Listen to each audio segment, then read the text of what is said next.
আসসালামু আলাইকুম রহমতুল্লাহি ওবরকাতুহু। সম্মানিত দর্শক, রাজনীতি থেকে আওয়ামী লীগের আলোচনা কোনো অবস্থাতেই বাদ দেওয়া যাচ্ছে না। প্রধান উপদেষ্টা ডক্টর মোহাম্মদ ইউনূস তিনি যেভাবে বলছেন যে ফ্যাসিস্টকে আর ফিরে আসতে দেওয়া হবে না। ১, ২ নম্বর হলো যে আওয়ামী লীগের মতো একটা ফ্যাসিস্ট দলকে বিদায় করার জন্য ১৬টি বছর আমাদেরকে অপেক্ষা করতে হয়েছে। তো আগামীতে যদি এরকম কোনো ফ্যাসিস্টের উদ্ভব হয়, সেক্ষেত্রে জাতিকে যেন ১৬ বছর অপেক্ষা করতে না হয়। এজন্য যেভাবে সংস্কার দরকার, পরিবর্তন দরকার, আইন দরকার, কানুন দরকার, যেভাবে স্টিম রোলার দরকার, কঠোর হওয়া দরকার, সবই তিনি করবেন। এই হলো তার মোদ্দা কথা। তার যারা সহযোগী রয়েছেন, তার পক্ষে যারা কথাবার্তা বলেন, তাদের মুখে দৈনিক যদি ১০০টি কথা হয় রাজনীতির কথা, সেখানে দেশ নিয়ে তেমন কোনো কথাবার্তা নেই, এনসিপি নিয়ে কোনো কথাবার্তা নেই, বিএনপি নিয়ে কোনো কথাবার্তা নেই। কেবলই মাত্র Awami League, Awami League, Awami League. Sheikh Hasina, Sheikh Hasina, Sheikh Hasina, fascist, fascist, fascist. এর বাইরে যারা সরকারের যাকে বলা হয় মাউথ স্পিচ হিসেবে কাজ করেন, তারা তো সবাই মোরালের সবাই আওয়ামী লীগকে যত কুৎসিত ভাষায় গালাগাল দেয়া যায় সেভাবে গালাগাল দিচ্ছেন। এবং এই গালাগালির মধ্যে সেই কি বলবো, টেকনাফ থেকে তেঁতুলিয়া পর্যন্ত গত ১০ মাসে সবচেয়ে বেশি যে নামগুলো উচ্চারিত হয়েছে, তার মধ্যে ১ নম্বর হলো আওয়ামী লীগ, ২ নম্বরে শেখ হাসিনা, ৩ নম্বরে শেখ মুজিব বা বঙ্গবন্ধু। এখন এগুলোর প্রতিক্রিয়া কী? এগুলোর ফলাফল কী হতে পারে? সেগুলো নিয়ে আলোচনা করব। কিন্তু মার্কেটিংয়ের ভাষায় একটা কথা আছে, একটা স্লোগান আছে। সেটা হলো যে যেকোনো প্রচার এবং প্রোপাগান্ডা, সেটি নেতিবাচক হোক কিংবা ইতিবাচক হোক, আল্টিমেটলি বা শেষ পর্যন্ত যার বিরুদ্ধে বা যার পক্ষে প্রচারণা চালানো হয়, ওটা মূলত তার পক্ষে চলে যায়। যেমন ধরুন আমার বিরুদ্ধে কেউ বলল, রনি খারাপ, রনি খারাপ, রনি খারাপ।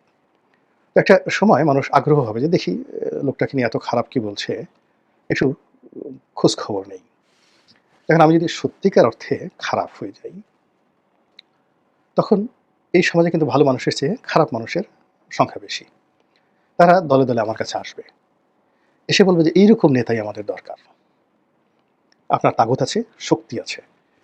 এবং এইভাবেই প্রচারণার ফলে আমাদের পাক ভারত উপমহাদেশে হাজী মাস্তান, দাউদ ইব্রাহিম, ছোট শাকিল, ছোট রাজন তৈরি হয়েছে।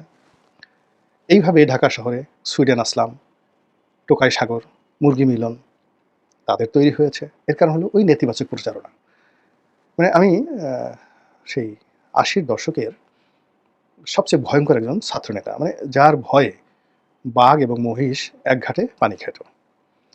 তো আমি নাম বললাম না। সেই ছাত্রনেতার যিনি বস, তিনিও ঐরকমই বাঘে মহিষে তার নামে পানি খেত, কিন্তু তিনি অনেকটা পলিটিক্যাল, লিবারেল। আর যার কথা বলছি তিনি মানে চরিত্রের যত মন্দ দিক আছে, খুনি বলেন, ধর্ষক বলেন, চাঁদাবাজ বলেন, সব ওই আ সেই গুন্ডা ছাত্র নেতার সম্পর্কে সেই এরশাদ জামানাতে ঢাকা বিশ্ববিদ্যালয়ে খুবই নামকরা ছাত্রনেতা অভিষেক ছিল। তো আমি আমার বাসায় একদিন বেড়াতে গেছেন সেই যে মহাগুন্ডার যিনি বস বেড়াতে গেছেন। তো আমি তাকে বললাম যে, "ভাই আ ও আসলে কেমন? ওর তো এরকম, এরকম এত খুন করেছে, খারাপি করেছে।" উনি বললেন যে, "একেবারে বেকুব, ভুয়া। ও জীবনে একটা মুরগিও জবাই করেনি কখনো। মুরগির রক্ত দেখলে ছটফট, ছটফট করে সে মানে আত্মহত্যা করার মতো অবস্থা হয়ে যেত। এরকম একটা ছেলে।" তো তাকে বানিয়ে দেওয়া হয়েছে বাংলাদেশের সর্বকালের সেরা গুন্ডা, এবং সে যদি কোথাও টেলিফোন করত, সঙ্গে, সঙ্গে সেখানে কান্নার রোল পড়ে যেত।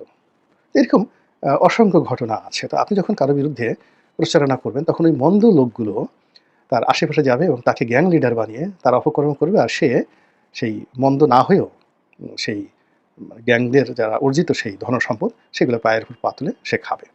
এই গেল মন্দ প্রচারণার। তো আমার সম্পর্কে যদি আপনি প্রচারণা করেন যে এটা গুন্ডা, বাহ্য বাহিনীর প্রধান, আন্ডারওয়ার্ল্ডের ডন, এটা আছে, এটা আছে। তো ওই লোকগুলো আমাকে সমীহ করবে এবং আমার কাছে আসবে। এবং আমি না চাইলেও এই আন্ডারওয়ার্ল্ডের ডন হয়ে যাব। আবার যদি আমার প্রশংসা করেন যে এই লোকটা ভালো, লেখাপড়া জানে ইত্যাদি, ইত্যাদি, তাহলে ওই ভালো লোকগুলো আমার প্রতি আকর্ষিত হবে, তারা আসবে এবং আমি সেই ভালো লোকদের মধ্যে নেতা হয়ে যাব।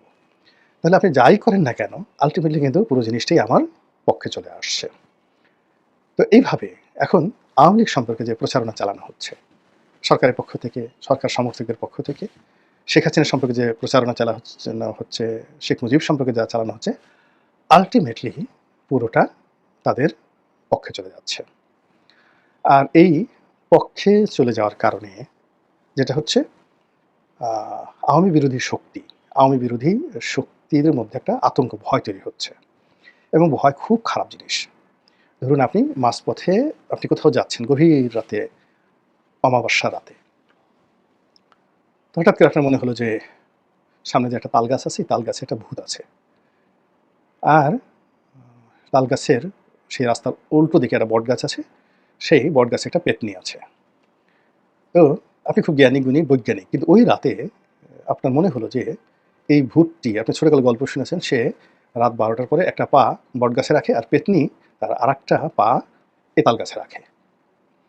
তো হঠাৎ করে আপনি ওই গভীর রাতেতে একাকে যাচ্ছেন, আপনি একবার তাল গাছের দিকে তাকাবেন আর একবার সেই বট গাছের দিকে তাকাবেন। সেখানে পেতনি, ভূত থাকুক বা না থাকুক, পা থাকুক বা না থাকুক, আপনি মুহূর্তের মধ্যে ফ্রিজ হয়ে যাবেন, সেন্স হারিয়ে ফেলবেন। এটাই হলো সত্যিকার অর্থে বাস্তবতা। আপনারা যারা শ্রীকান্ত উপন্যাস পড়েছেন, সেই শ্রীকান্ত উপন্যাস শরৎচন্দ্র চট্টোপাধ্যায়ের, সেখানে শ্রীকান্ত যেভাবে সেই চিতার যে মানে চিতাখানা যেটাকে বলা হয়, শ্মশান ঘাট, সেখানে গিয়ে যেভাবে ভয় পেয়েছিলেন, এরকম ভয় পাওয়ার যে দৃশ্য বাংলা সাহিত্যে আর কেউ ফুটিয়ে তুলতে পারেননি। তো আওয়ামী লীগ সম্পর্কে এই যে যত প্রচারণা করা হচ্ছে, আলটিমেটলি আওয়ামী বিরোধী শক্তি যারা আছে তাদের মধ্যে ভয় তৈরি হয়ে যাচ্ছে। এখন যারা বলছেন, যারা প্রচার করছেন, তারা বুঝে হোক না বুঝে হোক, ইচ্ছায় হোক অনিচ্ছায় হোক, তারা কিন্তু নিজেরা ভয় পাওয়া শুরু করেছেন এবং তাদের এই ভয়টি অনেকের মধ্যে তারা এগুলো সঞ্চারিত করছেন। ফলে ধরেন লন্ডনে এক লোক আছেন, তিনি শেখ হাসিনাকে খুব গালাগালি করেন, বা আমেরিকাতে একজন গালাগালি করেন। তো তিনি গালাগালি করেন, কিন্তু তার কাছে মনে হয়, আরে আমার তো আত্মীয় স্বজন ঢাকা শহরে আছে, আমার আপনজন আছে, প্রিয়জন আছে, আওয়ামী সন্ত্রাসীরা যদি একদিন সেই এদের উপর আক্রমণ চালায় তাহলে কি হবে? এই কথা বলতে বলতে কেউ যদি গাড়ি চালায়, মুহূর্তের মধ্যে দেখা গেল গাড়িতে অ্যাক্সিডেন্ট করলো। কেউ যদি ডাক্তার ইঞ্জেকশন দেয়, দেখা গেল যে মানুষের ইঞ্জেকশনের পরিবর্তে পশুর ইঞ্জেকশন দিয়ে ওরা মানুষটিকে মেরে ফেললো। এই হলো ভয়। তো এই গেল একটা সাইড, আওয়ামী লীগ সম্পর্কে আতঙ্কের একটা সাইড। অন্যদিকে যেটা হচ্ছে যে আওয়ামী লীগের যেই লোকগুলো অবদমিত ছিল, আপনি যেকোনো একটা অপরাধ, সেটা জেনা হোক, ব্যভিচার হোক, চুরি হোক, ডাকাতি হোক, এটা যখন বারবার আপনি তাকে খোঁটা দিবেন যে তুই চোর, তুই চোর, তুই চোর, তুই ডাকাত, তুই ডাকাত, তুই ডাকাত, তারপরে শরীয়তে বিচার করবেন, বিরাট গ্রামে একটা যাকে বলা হয় বিচার বসালেন, চোরকে পিঠমোড়া করে গাছের সঙ্গে বেঁধে জুতো পিটা করলেন, তারপর শেষে জুতোর মালা গলায় দিয়ে তাকে সারা দেশ ঘোরালেন। বিশ্বাস করেন, এ কাজে কোনো দিন চুরি বন্ধ হয়নি, ডাকাতি বন্ধ হয়নি। অনেক ডাকাতের চোখ তুলে দেওয়া হয়েছে, কিন্তু সে অন্ধ অবস্থায় ডাকাত দলের নেতা হয়ে গেছে। এরকম ঘটনা হাজার হাজার আছে। তো এইরকম ঘটনায় যেটা হয় সেটা হলো, ওই যে যারা অন্যায় করে, অপরাধ করে, ওদের সাহস বেড়ে যায়, শক্তি বেড়ে যায়, এবং একটা মানুষের সবচেয়ে বড় যে সম্পদ, সেটা হলো তার লজ্জা, শরম, হায়া। তো মানুষ যখন এরকমভাবে প্রকাশ্যে লাঞ্ছিত, অপমানিত হতে থাকে, তখন তার এই লজ্জা, শরম, হায়াটা চলে যায়, সে বেহায়া হয়ে পড়ে। এবং বেহায়াদের মতো এরকম ভয়ঙ্কর প্রাণী এই মহাবিশ্বে আর নেই। সাপ বলেন, শকুন বলেন, ঈগল বলেন, প্রকৃতির যত হিংস্র প্রাণী আছে তাদের মধ্যে বেহায়া যদি হয়, সেটা পশু হোক, পাখি হোক বা মানুষ হোক, যার লজ্জা শরমটা চলে গেছে, তার মতো ভয়ঙ্কর প্রাণী আর হতে পারে না।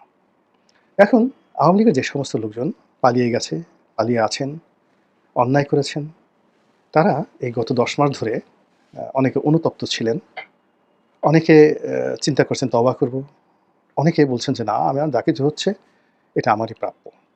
কিন্তু যখন এই বিষয়গুলো নিয়ে বারবার আওয়ামী লীগ বলতে বলতে এমন অবস্থা হয়ে গেছে, এখন দেখা যাচ্ছে যে আওয়ামী লীগের বিরোধী যে মুখগুলো, সেটা সোশ্যাল মিডিয়াতে, বিশেষ করে ফেসবুক, ইউটিউব, এখানে আওয়ামী বিরোধী গ্রহণযোগ্য জনপ্রিয়তা আছে এরকম মুখের সংখ্যা হাইয়েস্ট 5 থেকে 6টি, নট মোর দ্যান দ্যাট।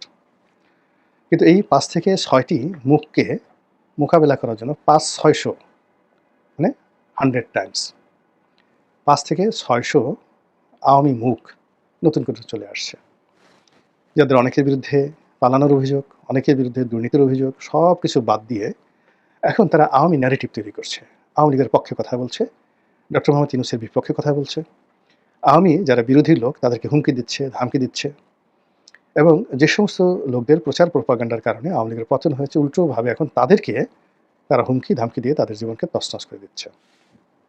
এবং এখন এই যে যদি আপনি 3 মাসের সোশ্যাল মিডিয়ার ট্রেন্ডিং দেখেন, এবং সেখানে ফেসবুক, লিঙ্কডইন এবং টুইটার, তার সঙ্গে ইউটিউব, এখানে গিয়ে দেখেন যে আওয়ামী লীগের যারা পক্ষে কথা বলেছেন এবং ইউনূসের বিপক্ষে যারা বলেছেন তাদের সম্মিলিত ভিউ কত, আর যারা আওয়ামী লীগের বিপক্ষে বলেছেন এবং ইউনূসের পক্ষে বলেছেন তাদের ভিউ কত, দেখবেন যে 1:1000, যেটা এই 2025 সনের ফেব্রুয়ারি মাসে কল্পনাই করা যেত না। অর্থাৎ ফেব্রুয়ারি মাসে এটি উল্টো ছিল জাস্ট, অর্থাৎ যত কথাবার্তা হতো আওয়ামী লীগের পক্ষে তারা যদি 1000 হতো, আর আওয়ামী লীগের পক্ষে যে কথাবার্তা সেটা একও হতো না। এখন এটা আপনি গিয়ে দেখেন, ট্রেন্ডিংটা দেখেন, যারা ফেসবুক নিয়ে গবেষণা করেন, ইউটিউব নিয়ে গবেষণা করেন, এবং এটা এমন ভয়ঙ্কর অবস্থায় পৌঁছে গেছে, স্বয়ং প্রধান উপদেষ্টা তিনি জাতিসংঘ অথবা কোনো আন্তর্জাতিক সংস্থার কোনো ভদ্রমহিলা, খুব উচ্চ পদস্থ ভদ্রমহিলা, তার সঙ্গে দেখা করেছেন তার কার্যালয়ে, এবং তিনি সেখানে এই যে অপতথ্য, অপপ্রচারণা, এটা বন্ধ করার জন্য তিনি সেই জাতিসংঘ বা ওই ওনার যে ভদ্রমহিলা যে প্রতিষ্ঠান তার সহযোগিতা কামনা করেছেন। তো বুঝেন যে তার অবস্থা এখন কোন পর্যায়ে পৌঁছে গেছে। একইভাবে ডক্টর মোহাম্মদ ইউনূস, যেটা সবসময় তিনি একটা ওপেন মিডিয়াতে বিশ্বাসী, এবং তিনি আজকের যে অবস্থায় এসেছেন এটা মূলত মিডিয়ার কল্যাণে। তো তিনি ফেসবুকের যারা মালিক পক্ষ, মেটা, ফেসবুকের মূল কোম্পানি মেটা, তো মেটার কিছু কর্তা ব্যক্তি, হর্তাকর্তা, তারা ডক্টর মোহাম্মদ ইউনূসের সঙ্গে দেখা করেছেন। তো তিনি সেখানেও আবেদন করেছেন, যে আবেদন শেখ হাসিনাও করেননি। শেখ হাসিনার মন্ত্রী পলক বা অন্যান্য যারা আছে তারা মেটাকে ঘুষ দেওয়ার চেষ্টা করেছে, বিজ্ঞাপন দেওয়ার চেষ্টা করেছে, মেটাকে ম্যানেজ করার চেষ্টা করেছে, কিন্তু মেটার কাছে কখনো অসহায়ত্ব প্রকাশ করেনি। কিন্তু ডক্টর মোহাম্মদ ইউনূস মেটাকেও খুব অনুনয় বিনয় করে, আমি মুরব্বী মানুষ, এরকম একটা জায়গাতে আসছি, যা কিছু হচ্ছে তোমরা আমাদেরকে সহযোগিতা করো। এবং আমেরিকান যে কোম্পানি, এগুলো তারা কিন্তু সাধারণত মজা নেয় যখন আপনি মেটা বা ইউটিউব, সেখানে কোনো একটা বিষয় আপনি ট্রেন্ডিং করতে পারেন, কোনো একটা মতাদর্শকে, যে মতাদর্শের ফলে মানুষের মনে ফেয়ার অ্যান্ড গ্রিড তৈরি হয়, লোভ এবং ভয়। সেই লোভ এবং ভয় থেকেই কিন্তু ওদের যত ব্যবসা, মানে এটা কিন্তু ইন্টারন্যাশনাল, মানে যাকে বলা হয় স্ট্র্যাটেজি, মানে যারা এই সোশ্যাল মাধ্যম চালান, সামাজিক মাধ্যম চালান, ওই মালিক পক্ষের প্রথম কাজ হলো যারা ভয় তৈরি করতে পারে, আতঙ্ক তৈরি করতে পারে, এবং যারা মানুষকে লোভ দেখাতে পারে, তাদেরকে তাদের যে এআই সিস্টেম প্রমোট করে। এবং ওই যে ভয় থেকে তাদের মার্কেটিং শুরু হয়, লালসা থেকে তাদের মার্কেটিং শুরু হয়। এবং যে সমস্ত মানুষ ভীত সন্ত্রস্ত, গিয়ে দেখবেন ওই তাদের সামনে যে সকল প্রোডাক্টের বিজ্ঞাপন আসে, ওই ভয় দূর করার প্রোডাক্ট। যে সমস্ত মানুষ লোভী, তাদের সামনে গিয়ে দেখবেন যে বিভিন্ন সেই লোভ সংক্রান্ত, সেটা নুড ফিল্ম হোক কিংবা জুয়া হোক, এই ধরনের বিজ্ঞাপন তাদের সামনে আসতে থাকে। এবং এটাই সামাজিক মাধ্যমের সবচেয়ে হাই ভ্যালু বিজ্ঞাপন পলিসি। যখন তারা কোনো দুর্বল একটা শ্রেণীকে পেয়ে যায়, তখন সেখানে তারা এই ধরনের যে বিজ্ঞাপনগুলো তারা কালেকশন করে, যেগুলো রেট অনেক অনেক বেশি। তো এখন মেয়েটা বুঝে গেছে বাংলাদেশে যে এখন কারা শেখ হাসিনাকে ভয় পাচ্ছে, কারা আওয়ামী লীগকে ভয় পাচ্ছে। তো এই কারণে তারা এটাকে আরও ব্যবসায়িকভাবে প্রমোট করা শুরু করে দিয়েছে। যারা সামাজিক মাধ্যম নিয়ে গবেষণা করেন, যারা সামাজিক মাধ্যম নিয়ে ব্যবসা বাণিজ্য করেন, তারা অবশ্যই এই বিষয়টা আমার চেয়ে ভালো জানেন। মহান আল্লাহ আমাদের সবাইকে হেদায়েত দান করুন এবং হেফাজত করুন। আসসালামু আলাইকুম ওয়া রাহমাতুল্লাহি ওয়া বারাকাতুহু।